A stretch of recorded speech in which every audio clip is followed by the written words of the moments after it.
ناظرین کرام السلام علیکم ورحمۃ اللہ وبرکاتہ۔ میں عثمان خان لے کر حاضر ہوں آپ کی خدمت میں ایک ایسا پروگرام جو جواب دے گا آپ کے ان سوالات کا جو رمضان اور روزوں کے تعلق سے آپ کے ذہن میں گونجتے رہتے ہیں، خاص طور سے اس مبارک مہینے میں، جس کی لا علمی کی بنا پر ہم ان عبادات سے محروم رہ جاتے ہیں جس کی فضیلت اس مہینے میں بیان کی گئی۔ تو آئیے ناظرین اپنے پروگرام کا آغاز کرتے ہیں جس کا نام ہے مسائل رمضان۔ ناظرین کرام، میرا خیال ہے اس وقت آپ کے ذہن میں صرف ایک ہی سوال گونج رہا ہوگا کہ آخر کون ہے وہ شخصیت، آخر کون ہے وہ بزرگ ہستی جو ہمارے ان سارے سوالات کا جواب دیں گے۔ میں نے سچ کہا نا ناظرین؟ تو آئیے آپ کے صبر کے امتحان کو ختم کرتے ہوئے آپ کی ملاقات کراتے ہیں ہمارے خاص مہمان فضیلت الشیخ جناب خالد جمیل مکی صاحب سے۔ السلام علیکم ورحمۃ اللہ وبرکاتہ۔ السلام ورحمۃ اللہ وبرکاتہ۔ شیخ محترم، استقبال ہے آپ کا ہمارے اسٹوڈیو میں۔ بارک اللہ فیکم۔ ناظرین کرام، شیخ محترم کسی تعارف کے محتاج نہیں، لیکن پھر بھی میں ایک مختصراً آپ کا تعارف پیش کرنا چاہوں گا۔ شیخ محترم نے الحمدللہ مکہ مکرمہ سے تعلیم حاصل کی اور اس کے بعد ہی سے دعوت کی خدمات الحمدللہ مسلسل انجام دے رہے ہیں۔ تو آئیے شیخ محترم سے سوالوں کے سلسلے کو شروع کرتے ہیں۔ شیخ محترم، سب سے پہلا سوال میرا آپ سے یہ ہے کہ رمضان اور روزوں کی ابتدا کب اور کیسے ہوئی؟ جو بات ہمیں قرآن اور حدیث سے معلوم ہوتی ہے، اللہ تبارک تعالیٰ نے قرآن مجید کے اندر اپنے کلام کے ذریعے سے اس چیز کی ہمیں آگاہی برتی۔ اعوذ باللہ من الشیطان الرجیم، یا ایھا الذین آمنوا کتب علیکم الصیام کما کتب علی الذین من قبلکم لعلکم تتقون۔ اس سوال کا جواب اللہ تبارک تعالیٰ نے قرآن کے ذریعے سے دے دیا کہ اے ایمان والو، تم پر روزے فرض کیے گئے جس طرح سے پچھلی امتیوں کے اوپر روزے فرض تھے۔ مقصد کیا تھا؟ لعلکم تتقون، تاکہ تم پرہیزگار بن جاؤ۔ جی، اس آیت سے ہمیں یہ معلوم ہو گیا کہ یہ روزہ صرف امت محمدیہ ہی پر فرض نہیں تھا، بلکہ اس سے پہلے کی امتیوں کے اوپر بھی فرض تھے۔ ہم اکثر اس چیز کو سنتے رہتے ہیں اور یہ بات ہمارے ذہنوں اور دماغ میں آتی رہتی ہے۔ صیام داؤد، اللہ کے حبیب صلی اللہ علیہ وسلم کی حدیث ہے کہ احب الصیام صیام داؤد، بہترین روزہ داؤد علیہ السلام کا روزہ۔ اس سے یہ پتہ چلا کہ حضرت داؤد علیہ السلام کے زمانے میں بھی روزہ تھا۔ ایسے ہی اللہ کے نبی صلی اللہ علیہ وسلم کی ایک حدیث میں کہ ہمارے اور دوسرے روزوں کے درمیان کیا فرق ہے، اس چیز سے بھی ہمیں بات واضح ہو گئی کہ وہ گزشتہ قوموں کے اندر بھی اللہ تبارک تعالیٰ نے روزے فرض کیے گئے۔ البتہ ان کے روزوں میں اور ہمارے روزوں میں کیا فرق ہے، اس چیز کی بہت زیادہ تفصیل تو ہمیں نہیں ملتی۔ جی شیخ، معافی چاہوں گا، یہاں پہ رکنا چاہوں گا، یہ سوال ہم انشاءاللہ لیں گے آگے۔ اس سے پہلے میں یہ جاننا چاہوں گا کہ کیا تاریخ میں کوئی ایسی سن یا کوئی تاریخ مینشن کی گئی ہے کہ اس سے پہلے کی قوم جس پر روزے عائد کیے گئے؟ اس طور پر کوئی چیز وضاحت سے نہیں ملتی ہے، البتہ امت محمدیہ پر روزے فرض ہونے کی جو تاریخ ہے وہ سن 2 ہجری سے بتلائی جاتی ہے کہ اللہ تبارک تعالیٰ نے ایک معذرت چاہوں گا، ناظرین کو اس پر توجہ چاہوں گا۔ ناظرین کرام، آپ بھی یاد رکھیے اس بات کو کہ امت محمدیہ پر یعنی ہم پر سن 2 ہجری سے ہم پر روزے فرض کیے گئے، تو یہ بات ہمیں یاد رہنی چاہیے۔ جی شیخ۔ تو اللہ تبارک تعالیٰ نے جو روزہ امت محمدیہ پر فرض کیا ہے، اس روزے کی جو کیفیات ہیں وہ گزشتہ قوموں کے روزوں سے وہ مختلف ہیں۔ ان کی تفصیل ہمیں نہیں معلوم، البتہ اس امت کے روزے کے سلسلے میں بڑی تفصیل اللہ تبارک تعالیٰ نے اپنی کتاب کے ذریعے سے اور نبی محترم صلی اللہ علیہ وسلم کی احادیث شریفہ کے ذریعے سے ہمیں واضح فرما دی ہے کہ یہ فرق ہیں ان کے روزوں کے درمیان اور ہمارے روزوں کے درمیان۔ مثلا جیسے میں نے وہ حدیث آپ کے سامنے پیش کی تھی کہ یہود اور نصارہ ان کے روزوں کے درمیان اور مسلمان کے روزوں کے درمیان جو فرق ہے وہ سحری کا ہے۔ ہمارے درمیان اور یہود و نصارہ کے روزوں کے درمیان اگر کوئی چیز فرق کی ہے تو وہ سحری کی فرق ہے۔ اس لیے یہ چیز جو ہمیں معلوم ہوتی ہے کہ سحری ہی ان کے روزوں میں اور ہمارے روزوں کے درمیان فرق کرنے والی ہے۔ جزاک اللہ خیر۔ ناظرین کرام، شیخ کی باتوں سے ہمیں پتہ چلا کہ ہمیں تاریخ میں ایسی کوئی تاریخ تو ملتی نہیں کہ کون سی امت پر سب سے پہلے روزہ فرض کیا گیا۔ حالانکہ شیخ کی باتوں کا خلاصہ یہ ہے کہ ہم پر امت محمدیہ پر سن 2 ہجری میں روزے فرض کیے گئے، اور ایک سب سے بڑی بات پتہ چلی ہمیں کہ ہمارے اور دوسری قوموں کے روزوں میں فرق یہ ہے کہ یہود و نصارہ سحری نہیں کرتے تھے اور امت محمدیہ پر سحری بھی لاگو کی گئی ہے۔ میرا اگلا سوال آپ سے یہ ہے کہ روزوں کی فرضیت کیوں کی گئی؟ آخر کیا مصلحت ہے اللہ کی روزوں کو فرض کرنے پر؟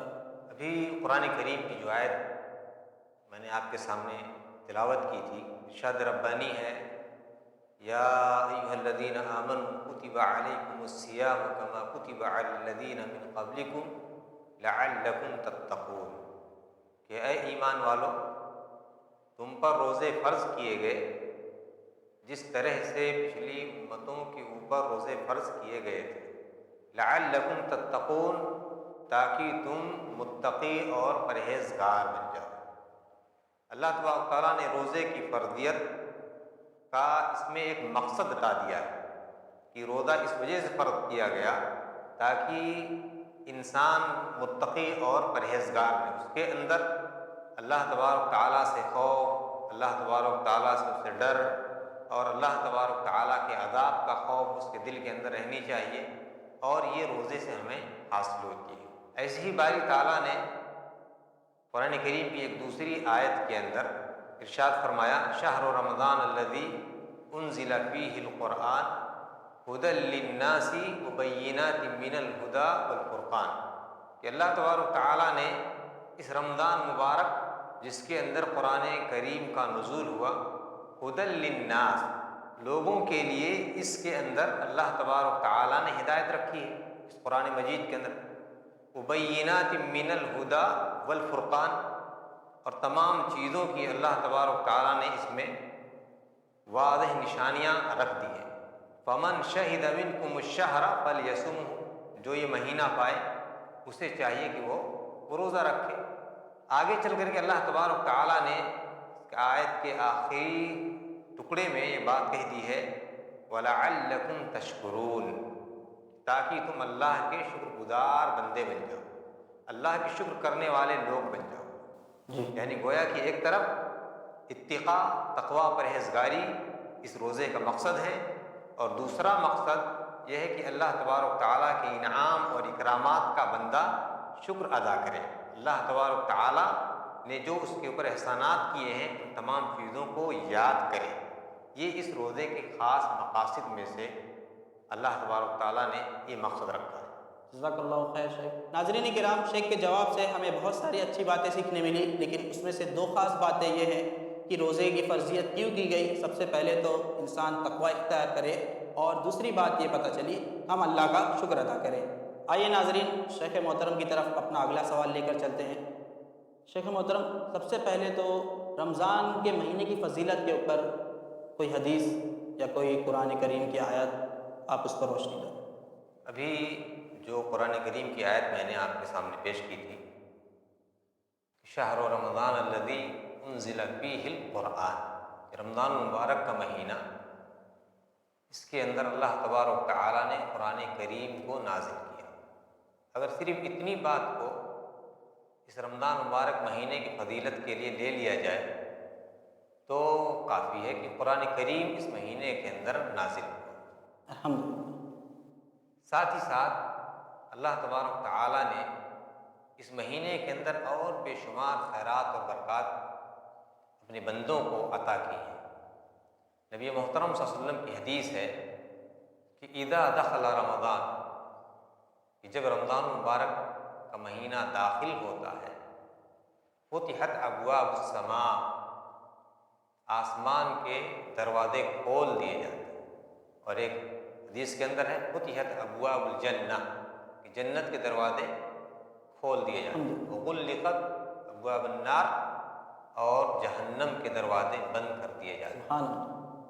اور آگے اللہ کے نبی صلی اللہ علیہ وسلم نے فرمائی وَصُفِّدَتِ الشَّيَاطِينُ، اور شیطانوں کو قید کر دیا جاتا ہے، یعنی اس مہینے کی خیر اور اس کی برکت کے پیش نظر اللہ تبارک تعالی اپنے بندوں کو یہ خیرات اور یہ برکات عطا کرنا چاہتا ہے۔ اللہ کے نبی صلی اللہ علیہ وسلم کی ایک حدیث کہ من صام رمضان ایمانا واحتسابا غفر له ما تقدم من ذنبه، کہ جو آدمی رمضان کے روزے رکھے ایمان کے ساتھ اور احتساب کے ساتھ، اس کے سارے گناہ بخش دیے جاتے ہیں، اس کے پچھلے سارے گناہ معاف کر دیے جاتے ہیں۔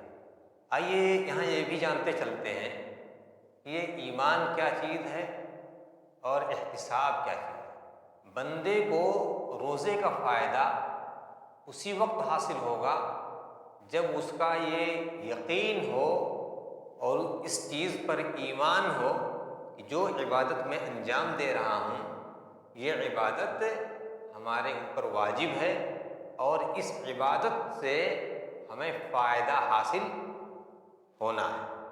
یہ اس کے دل کے اندر یہ جذبہ مجزم رہنا چاہیے۔ جی۔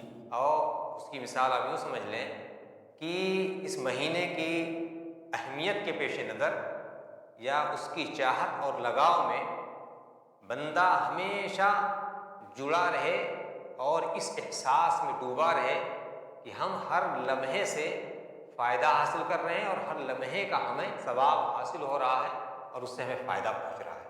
تو یہ اس کا معنی ہے، یہ اللہ تبارک تعالیٰ کی طرف سے ہے، تو ہم پر اس کا روزہ رکھنا فرض ہے اور ساتھ ہی اس سے ہمیں ثواب ملنے والا ہے، ہمیں اس سے جزا حاصل ہونے والی ہے۔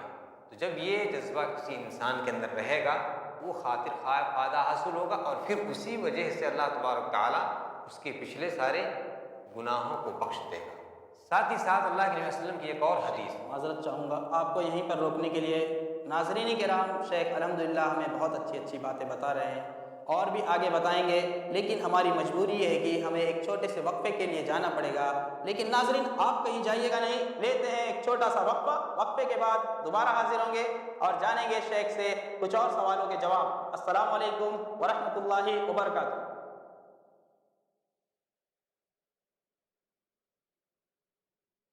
السلام علیکم ورحمۃ اللہ وبرکاتہ۔ ناظرین کرام، وعدے کے مطابق وقفے کے بعد ایک بار پھر حاضر ہے لے کر پروگرام مسائل رمضان۔ ناظرین کرام، شیخ محترم ہمیں بتا رہے تھے رمضان کے مہینے کی فضیلت کے بارے میں۔ جی شیخ۔ قرآن کریم کی چند آیات اور احادیث کی روشنی میں رمضان المبارک مہینے کی فضیلتوں کے سلسلے میں جو باتیں اب تک آ چکی ہیں ان میں سے اضافہ کرتے ہوئے اللہ کے نبی صلی اللہ علیہ وسلم کی ایک حدیث ہے کہ کل عمل ابن آدم لہ الا الصوم فإنہ لی وأنا اجزی بہ، کہ ابن آدم کا ہر عمل اس کے لیے، یعنی اس کے عمل پر اللہ تبارک و تعالیٰ اسے ثواب دینے والا ہے اور اس کو ثواب ملنے والا ہے۔ جی۔ روزہ ایک ایسی عبادت ہے جس کے بارے میں اللہ کے نبی صلی اللہ علیہ وسلم فرماتے ہیں کہ اللہ فرماتے ہیں کہ الصوم لی وأنا اجزی بہ، جی۔ روزہ میرے لیے ہے اور میں اس کا بدلہ دینے والا ہوں۔ یعنی یہ صرف روزے کی فضیلتوں میں اس بات کو شمار کیا جائے کہ یہ بات کتنی اہم بات ہے کہ یہ تمغہ اللہ تبارک تعالیٰ کی طرف سے کہ اپنے خاص روزے دار بندوں کو ملنے والا ہے۔ جی۔ اسی طریقے پر نبی محترم صلی اللہ علیہ وسلم کی ایک حدیث ہے کہ للصائم فرحتان، روزے دار کے لیے دو خوشیاں، عند فطرہ وعند لقاء ربہ، کہ جس وقت بندہ افطار کرتا ہے اس وقت اس کو حد درجہ خوشی محسوس ہوتی ہے۔ آپ دیکھتے ہوں گے کہ اس کے لیے کس قدر تیاریاں ہوتی ہیں، انتظار کس طور پر کیا جاتا ہے، اور بچے کس طریقے پر بیچارے روزے کی افطار کے لیے خوشی اور مسرت میں ڈوبے ہوئے ہوتے ہیں۔ تو یہ خوشی اللہ تبارک تعالیٰ نے ہمیں بخشی ہے اور یہ خوشی دنیا کی تمام خوشیوں سے بہتر خوشی ہے اور افضل ہے۔ وہ یہ ہے کہ اللہ تبارک تعالیٰ سے روزے دار ملاقات کرے گا۔ الحمدللہ۔ ناظرین کرام، شیخ سے ایک بہت بڑی بات پتہ چلی کہ روزے دار اللہ تعالیٰ سے ملاقات کرے گا۔ الحمدللہ ہمارے لیے یہ بڑی سعادت کی بات ہے کہ ہمیں اللہ تعالیٰ نے اس رمضان کے روزے نصیب کیے ہیں۔ اللہ تعالیٰ سے دعا ہے کہ اللہ تعالیٰ ہماری عمریں دراز کرے تاکہ ہمیں اور بہت سارے رمضان دیکھنے کا موقع ملے اور روزے رکھنے کا موقع ملے۔ ان بھائیوں اور بہنوں کے لیے یہاں پر ایک خاص دعا کرنا چاہوں گا جو بھائی بہن بیمار ہیں اور بیماری کی وجہ سے روزہ نہیں رکھ پا رہے ہیں۔ اللہ تعالیٰ انہیں صحت یابی عطا کرے تاکہ وہ جلد سے جلد صحت یاب ہو کر روزے رکھ سکیں اور اللہ کی عبادت کر سکیں۔ آئیے ناظرین، شیخ محترم سے ہمارا اگلا سوال۔ شیخ محترم، ایک مسلمان پر روزے کی وجہ سے کیا کیا سماجی یا اقتصادی یا انفرادی فوائد ہوتے ہیں؟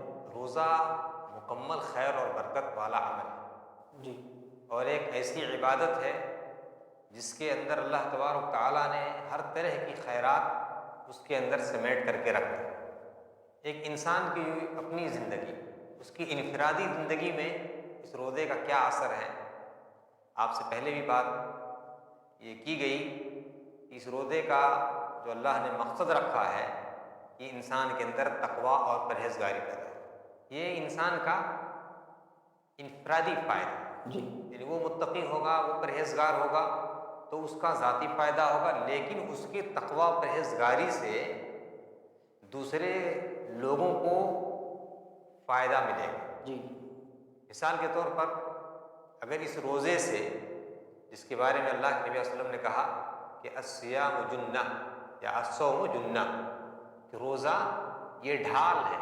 جی، کس چیز سے ڈھال ہے؟ برائیوں سے۔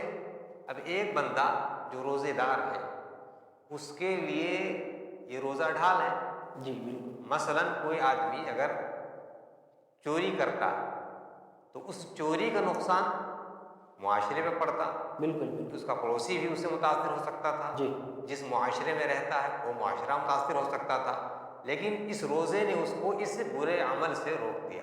جی، اسی لیے کہا کہ الصیام جنہ، روزہ یہ ڈھال، تو اس کی زندگی پر چوری سے رکنے پر اس کا اپنا فائدہ ہوا۔ اگر وہ چوری کرتا ممکن تھا کہ حد کو پہنچتا تو ہاتھ کاٹا جاتا، جی، اب اس سے رک گیا، گناہ میں مبتلا نہیں ہوا۔ کسی دوسرے کا نقصان کرتا تو اس بیچارے کا نقصان ہوتا، یا ممکن تھا کہ اس کی بنیاد پر معاشرے میں ایک وبال پیدا ہو جاتا، ایک فتنہ اور فساد رونما ہو جاتا۔ تو اس طریقے سے اللہ تبارک تعالیٰ نے اسے ایک گناہ سے روکا اور معاشرے کو بھی اس سے فائدہ پہنچایا۔ دوسری چیز، اس روزے سے آپ دیکھیں کہ انسان صبح صادق وقت سحری کرتا ہے، بالکل، سحری سے فارغ ہوا، دن بھر بالکل اس چیز سے یعنی کھانے پینے اور دوسری چیزوں سے رکا رہتا ہے۔ کب تک؟ غروب شمس تک۔ سورج جب تک غروب نہیں ہو جاتا اس وقت تک رکا رہتا ہے۔ جی، بالکل، عام حالات میں آپ دیکھیں گے کہ انسان ناشتہ کرتا ہے، پھر اس کے بعد اس کا منہ چلتا رہتا ہے، دوسری حاجات اور ضروریات یا جو بھی چیزیں میسر ہوتی ہیں انسان کھاتا پیتا رہتا ہے، دوپہر کا کھانا کھاتا ہے، عصرانہ پھر ہوتا ہے، پھر اس کے بعد اور 2 چیزیں چلتی رہتی ہیں۔ یعنی اس سے گویا کہ اللہ تبارک تعالیٰ نے ایک طرح سے اسے یہ چیز کے اوپر آمادہ کر دیا کہ انسان کو چاہیے کہ محدود ضرورت کے مطابق ہی چیزوں کو استعمال کرے۔ جی، اگر انسان زیادہ کھائے گا، زیادہ صرفات کرے گا تو وہ اس کا اپنا نقصان ہونے والا ہے۔ تو یہ اسلام کا یہ اقتصادی اسلام نے فائدہ ہے روزے کے اندر کہ بندہ بہت زیادہ اخراجات سے وہ بچ جاتا ہے اور اپنی رزق کو صحیح طریقے پر اس کا جو مصرف ہے اس کے اندر استعمال کرتا ہے۔ جی، جی، یہ اس کا اقتصادی فائدہ ہے۔ جی، جزاک اللہ خیر شیخ۔ بارک اللہ۔ ناظرین کرام، یہاں ہمیں بات پتہ چلی کہ روزہ ہر طرح کی برائیوں سے بچاتا ہے۔ آئیے ناظرین، شیخ کی طرف اپنا اگلا سوال لے کر چلتے ہیں۔ ہمارا اگلا سوال یہ ہے آپ سے کہ روزہ کس چیز کا نام ہے؟ کیا روزہ رکھ کر انسان برائیاں کرے تو چل جاتا ہے؟ جیسے عام طور پہ ہم نماز پڑھتے ہیں، ڈیلی کی 5 وقت کی نمازیں پڑھتے ہیں، لیکن پھر بھی ہم سے برائیاں ہوتی ہیں۔ روزے کی حالت میں بھی انسان ایسا ہی رہے، کیا یہ چیز جائز ہے؟ دیکھیے، روزے کا جو لغوی معنی ہے وہ ہے الامساک، یعنی رک جانا۔ کس چیز سے رک جانا؟ جن جن چیزوں سے شریعت نے رکنے کے لیے حکم دیا ہے۔ جی، کون رکے گا، کب رکے گا، کس چیز سے رکے گا؟ اسی کو اصطلاح میں کہا جاتا ہے کہ روزے کو ایک شخص مخصوص، وقت مخصوص جی اور اشیاء مخصوصہ سے رک جانا، اسی کا نام روزہ ہے۔ جی یہ روزے کا نام ہے۔ اب یہ شخص مخصوص کون ہے؟ اس میں اگر میں یہ کہوں کہ یہ وہ لوگ ہیں جن کے اوپر روزے فرض ہوتے ہیں، جی جیسے جو عقل مند ہو، بالغ ہو، مسلمان ہو اور روزہ رکھنے پر قادر ہو، یہ شخص مخصوص ہے، اس کے اوپر روزہ فرض ہے۔ فرض وقت مخصوص پورا یہ مہینہ، اور یہ مہینہ دن سے یعنی صبح سے لے کر کے اور غروب آفتاب تک، ان تمام چیزوں سے بندہ رکا رہتا ہے، اور صرف انہی وقتوں میں ان چیزوں سے نہیں، ان چیزوں سے رکا رہتا ہے جو چیزیں اس کے لیے حلال ہیں، ورنہ جو چیزیں حرام ہیں اور اس کے لیے جائز نہیں ہیں ان سے تو ہمہ وقت انسان کو اجتناب کرنا ہی کرنا ہے۔ تو یہ روزہ یہ امساک کا نام ہے، یعنی رکنے کا نام ہے۔ ہر چیز سے انسان کو یہاں پر یہ پیغام دیا جانا مقصود ہے کہ روزہ اللہ تبارک تعالیٰ نے رکنے کا نام رکھ دیا۔ اب یہ رکنا کس چیز سے؟ حلال چیزوں سے رکنے کی بات کہہ دی گئی، کھانے سے رکا رہے، پینے سے رکا رہے، ہاں اپنی بیوی سے ہم بستر سے رکا رہے، جو چیزیں اس کے لیے حلال ہیں ان سے رکا رہے، تو جو چیزیں حرام ہیں ان سے تو بدرجہ اولا اس کو رکنا ضروری قرار پایا۔ یعنی یہ تصور پیدا کرنا ہے انسان کے دل و دماغ کے اندر اس روزے کی اہمیت کو یہ سمجھے۔ جزاک اللہ خیر شیخ، بہت بہت شکریہ، آپ نے ہمارے سوالے کے جواب دیے۔ ناظرین کرام، آج ہمیں شیخ سے بہت ساری باتیں سیکھنے کو ملی، امید کہ آپ نے بھی اس سے فائدہ اٹھایا ہوگا۔ الحمدللہ شیخ نے ہمیں بتایا رمضان کی فضیلت کے بارے میں، روزوں کی اہمیت کے بارے میں۔ رمضان کی سب سے بڑی فضیلت یہی ہے کہ اس مہینے میں قرآن نازل کیا گیا، اور روزہ ہمیں تقویٰ سکھاتا ہے، ہمیں برائیوں سے روکتا ہے۔ ناظرین، آج کے لیے بس اتنا ہی، انشاءاللہ اگلے ایپیسوڈ میں پھر حاضر ہوں گے کچھ نئے سوالوں کے ساتھ۔ اب مجھے دیجیے اجازت، اور رکھیے اپنا خیال اور دیکھتے رہیے ہمارا خاص پروگرام مسائل رمضان۔ السلام علیکم ورحمۃ اللہ وبرکاتہ۔ السلام علیکم ورحمۃ اللہ وبرکاتہ۔